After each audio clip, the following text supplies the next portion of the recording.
Bonjour, je m'appelle Fatoumata Kébé et je suis astrophysicienne depuis bientôt 10 ans. Dans ce podcast, je vais vous parler de ce qui me passionne. L'espace, le ciel, les étoiles, mais je veux le faire depuis les territoires ultramarins.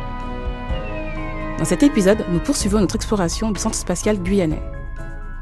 Après son histoire racontée dans l'épisode précédent, je vous invite à découvrir les technologies incroyables qui sont nées là-bas ou ont été lancées vers l'espace.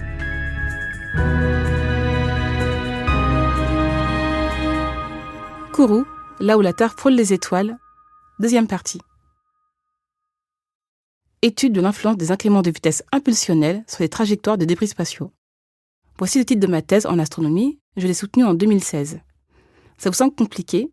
Bon, retenez surtout les mots débris spatiaux. 10 ans plus tard, mes recherches principales continuent de porter sur ce sujet. Les débris spatiaux, ce sont tous ces objets, vestiges d'activités humaines dans l'espace, fabriqués et envoyés par notre espèce. Parmi ces objets, il y a des satellites dont la mission est terminée et qu'on laisse là-haut pour différentes raisons. Par exemple, quand leur contrôle a été perdu. Mon travail consiste entre autres à quantifier le risque de collision entre ces débris et les engins spatiaux qui, eux, sont toujours opérationnels. À ce titre, Kourou m'intéresse.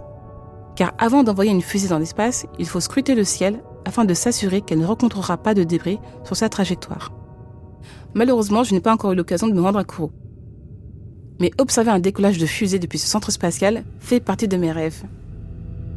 Vous imaginez voir de vos propres yeux ces phénomènes presque contre nature? S'affranchir de la gravité? Même pour moi, astrophysicienne, une fusée représente toujours un phénomène fabuleux. Malgré son poids, des centaines de tonnes, elle réussit à accomplir quelque chose que nous, humains, coincés sur Terre, sommes incapables de faire. À moins évidemment d'être dans cette dite fusée.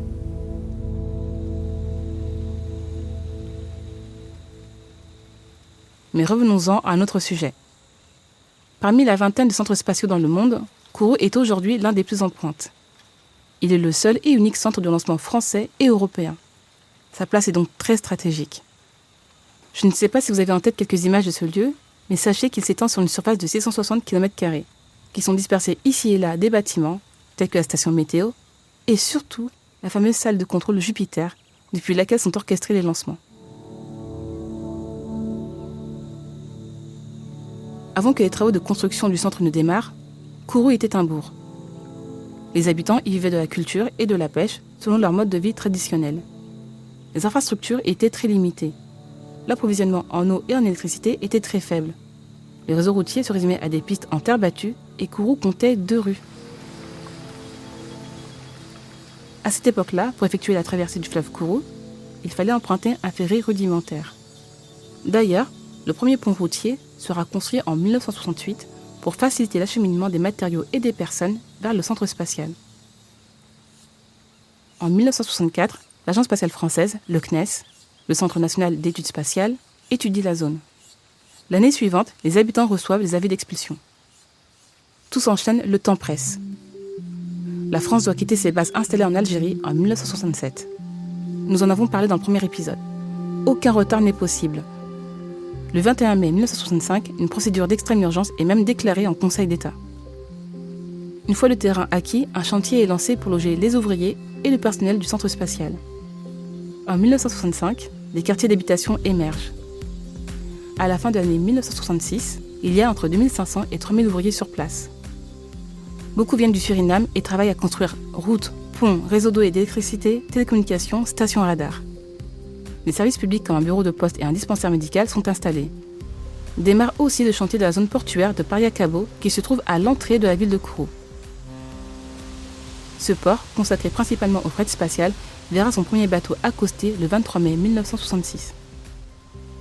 Vous l'avez compris, les travaux réalisés ont été colossaux. C'est toute une ville qui sort de terre en plus du centre spatial. Dans le centre lui-même, il y a 3 sites de lancement. Le site fusée-sonde. Il est dédié au lancement de ces engins spatiaux qui servent à effectuer des mesures et des expériences scientifiques dans la haute atmosphère ou le proche espace. Le site Diamant, dédié au lancement des lanceurs Diamant. Rappelez-vous, c'est un de ces lanceurs qui a permis l'envoi avec succès d'Astérix, le premier satellite français dans le désert algérien. Et le site Europa 2, dédié au lanceur Europa, dont nous reparlerons plus tard. 1968, le centre spatial guyanais est enfin opérationnel. Le monde est alors en pleine guerre froide. Les États-Unis et l'URSS investissent énormément dans leurs programmes spatiaux. Côté européen, quelques pays comme la France et le Royaume-Uni développent leurs programmes, mais leurs moyens sont bien moins importants.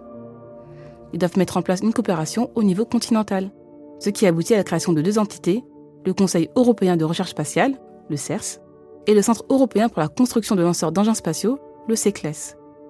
Ensemble, ils doivent construire et développer les lanceurs de satellites Europa. CNES, CERS, CECLES. Avec tous ces acronymes, pas évident de se retrouver, n'est-ce pas? Ne vous inquiétez pas, lors de mes premiers pas dans le monde du spatial, je m'y perdais un peu, et avec le temps, ça s'arrange, alors restez à mes côtés. L'initiative européenne se heurte rapidement à des problèmes de financement, de gestion et de cohésion. Les relations entre les pays membres se tendent, et en 1973, le lanceur Europa n'est toujours pas opérationnel. Il faut se rendre à l'évidence. Le programme de lanceur Europa est un échec. Finalement, le CERS et le CECLES fusionnent en 1975 et donnent naissance à la fameuse Agence spatiale européenne, l'ESA. La France propose de développer un lanceur dit de 3e génération, le L3S. Pour persuader les autres pays de la suivre, elle s'engage à prendre un peu plus de la moitié des coûts à sa charge et à couvrir les dépassements budgétaires. En contrepartie, la maîtrise d'œuvre revient à l'Agence spatiale française et les industriels français récupèrent une part importante des contrats. Cet accord est confirmé en 1973, le L3S devient Ariane. Ce nom doit vous parler. Ça y est, Ariane s'élance dans le ciel du centre spatial guyanais, poussé par les 250 tonnes des 4 moteurs de son premier étage. Dans la mythologie grecque, Ariane aide Thésée à s'échapper du labyrinthe du Minotaure. Pour cela, elle lui donne un fil que Thésée déroule tandis qu'il s'enfonce dans les méandres du labyrinthe. Et grâce à ce fil, Thésée retrouve son chemin et la sortie. Quand j'ai découvert la fusée Ariane, j'ai tout de suite pensé à ce mythe. Je ne peux m'empêcher de trouver très poétique et très vraie cette analogie. Comme le fil d'Ariane a sauvé Thésée du labyrinthe, la fusée Ariane a réussi à faire sortir de l'impasse le programme de lanceurs européens. Vous l'avez peut-être deviné, si je parle autant d'Ariane, c'est parce qu'elle est toujours là. Enfin, sa lignée est toujours là. Le 24 décembre 1979, la première née de la famille Ariane, appelée Ariane 1, effectue son vol inaugural depuis Kourou. Une ascension verticale impeccable que l'on peut suivre grâce aux 12 caméras de télévision. Elle va réaliser au total 11 lancements, dont 9 sont des succès. Quand un échec se produit, c'est souvent à cause de problèmes techniques. Accéder à l'espace est compliqué et l'échec fait partie de l'aventure. Un lanceur est le fruit d'un travail de plusieurs mois, voire de plusieurs années, selon la fonction occupée. Et tout cela peut s'effondrer en quelques secondes. Mais reprenons. Ariane 1 donne à l'Europe son indépendance d'accès à l'espace. Son dernier vol a eu lieu le 22 février 1986, puis cette fusée laisse place à Ariane 2, qui laisse sa place à Ariane 3, puis à Ariane 4. Je ne vais pas vous donner pour chacune le nombre de lancements, de succès et leur date, car je crains que vous perdiez le fil. Mais retenez que le dernier lancement d'Ariane 4 a eu lieu en 2003 et qu'elle a réalisé au total 116 vols avec seulement 3 échecs, soit un taux de réussite remarquable de 97,4%. Voilà qui assure à l'Europe une position dominante, dans le domaine des lancements institutionnels, mais aussi sur le marché des lancements commerciaux. Télécommunications, météorologie, les applications des satellites intéressent des entités publiques comme privées. Ariane 5 va représenter une rupture technologique majeure avec ses aînés. Elle permet d'augmenter considérablement la masse des satellites emportés. Dès son premier vol en 1996, elle devient le leader mondial sur le marché des lancements de satellites de télécommunications. Dans un contexte de concurrence internationale accrue, l'Europe décide en 2014 de développer Ariane 6 qui prend son envol, depuis Kourou bien sûr, le 9 juillet 2024. Parmi tous ces lancements réalisés par les fusées Ariane, celui qui m'a le plus marqué est celui de la fusée Ariane 5 qui a eu lieu le 25 décembre 2021. Ce lancement avait pour mission de mettre le télescope James Webb en orbite. 3, 2, unité, top. J'étais chez moi, je regardais en direct, super stressé. Allumage Vulcain. Mise à feu du moteur. Allumage EAP, et décollage. Décollage de la forêt amazonienne pour atteindre les confins de l'univers. Derrière le spectacle impressionnant d'un lancement, je voyais très bien aussi l'histoire de ce projet qui avait mis presque 30 ans à aboutir. La fusée se fraye un chemin à travers les nuages. L'astronomie demande toujours un temps d'avance. C'est amusant car sur les photos des équipes derrière les projets d'envergure, comme celui du télescope James Webb, on voit les personnes changer les visages prendre quelques rides et les cheveux blanchir. La propulsion est nominale. Le bruit assourdissant de ce décollage qui atteint le centre Jupiter maintenant. Il y a les photos des réunions préparatoires, des réunions de suivi, celles prises un peu avant que le télescope ne soit envoyé dans l'espace. C'est toute une vie de scientifiques qu'on voit défiler. D'ailleurs, des techniciens, ingénieurs et chercheurs travaillent déjà sur le successeur de James Webb, car il faudra au moins 20 ans pour y parvenir. Bref, pour toutes ces raisons, et parce que je sais l'immense travail qu'il y a derrière, en 2021, je vivais ce lancement avec intensité. Heureusement, tout s'est bien passé et James Webb a bien été mis en orbite. Les médias du monde entier ont couvert l'événement. Il faut dire que ce télescope a plusieurs objectifs assez incroyables, et j'en vois 2 principaux.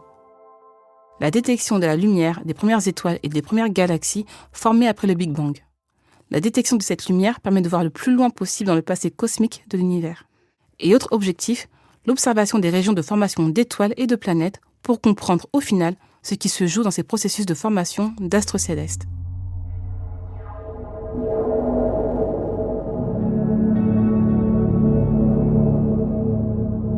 L'orbite sur laquelle James Webb se trouve est située à environ 1,5 million de kilomètres de la Terre. C'est depuis cette région de l'espace qui nous aide à affiner notre connaissance de l'univers. Depuis cette zone, le télescope révèle ce qu'il y a autour de lui. Il voit une partie de la lumière que l'œil humain ne peut pas voir, comme les rayonnements infrarouges. Il est aussi capable de voir à travers la poussière cosmique, nous révélant ainsi un autre visage du cosmos que même son prédécesseur, le télescope Hubble, ne peut discerner. Moi, je ne me lasse pas d'admirer les images que James Webb nous envoie de ce qu'on appelle les piliers de la création. Ce sont ces colonnes de poussière interstellaire dressées telles des concrétions géologiques, colorées et magiques. Vous aussi, vous pouvez aller les voir. Ces images sont librement accessibles sur le site de la NASA et sur le site du télescope James Webb. Comme je vous le disais, grâce à son lancement très réussi, James Webb peut minimiser sa consommation d'énergie et de carburant. Ces économies de carburant permettent de rallonger la durabilité de la mission. James Webb devait sonder l'univers pour environ 5 années, et il se pourrait qu'il le fasse pendant 15 ans. Tout récemment, à la fin du mois de mai 2025, James Webb a d'ailleurs détecté la galaxie la plus ancienne connue. Et quelques jours avant, il avait révélé l'exoplanète la plus froide connue à ce jour, avec une moyenne de moins 87 degrés Celsius. Imaginez tout ce que ce télescope va pouvoir encore découvrir. Et cet engin est parti de Kourou.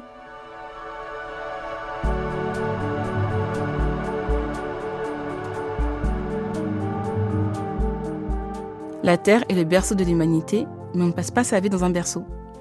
Je pense souvent à cette citation de Konstantin Tsiolkovsky, un scientifique russe considéré comme le précurseur de l'aérospatiale moderne. Pour moi, c'est comme une invitation au voyage, y compris intergalactique. Et nous avons plein d'autres épisodes pour voyager ensemble. Avant de vous quitter, je précise cependant qu'il y a des limites aux rêves. Aller dans l'espace n'est jamais une promenade de santé. C'est un défi constamment renouvelé.